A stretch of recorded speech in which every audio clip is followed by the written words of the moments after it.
I'm Harrison Keeley. Here's what you need to know today. First, Chattanooga will drop a giant Coca-Cola bottle this New Year's Eve. It's part of a new event called Chattanooga Year. The 12-foot-tall bottle will be lowered outside the Doubletree Hotel downtown. It will reportedly be the first official New Year's Coke drop in the world, which makes sense as Chattanooga was the first spot where Coke was bottled. The outdoor event will be open and free to the public.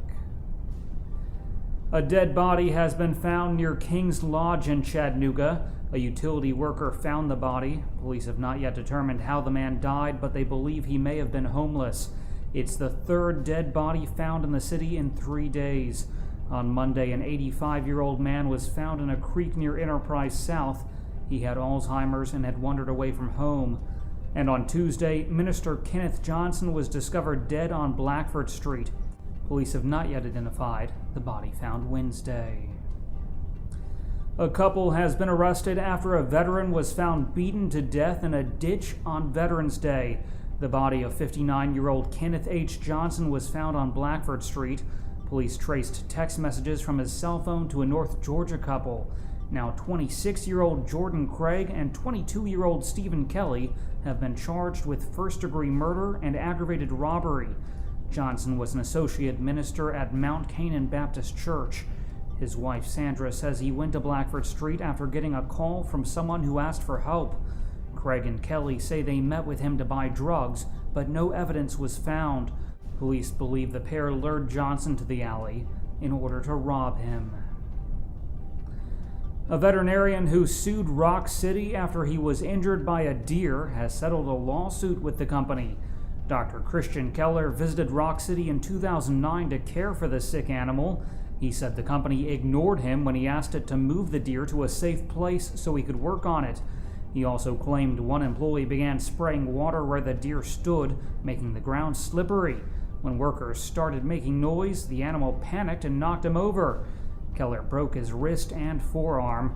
He said the injuries caused him to lose about $140,000 in medical bills and lost work. Rock City CEO Bill Chapin says he's not allowed to disclose the terms of the agreement. A Walker County man has pleaded guilty to shooting up one man's house, beating up another man, and killing a third. 21-year-old Marcus Eugene Sutton was arrested last November after police say he shot and killed his former Ridgeland High School classmate.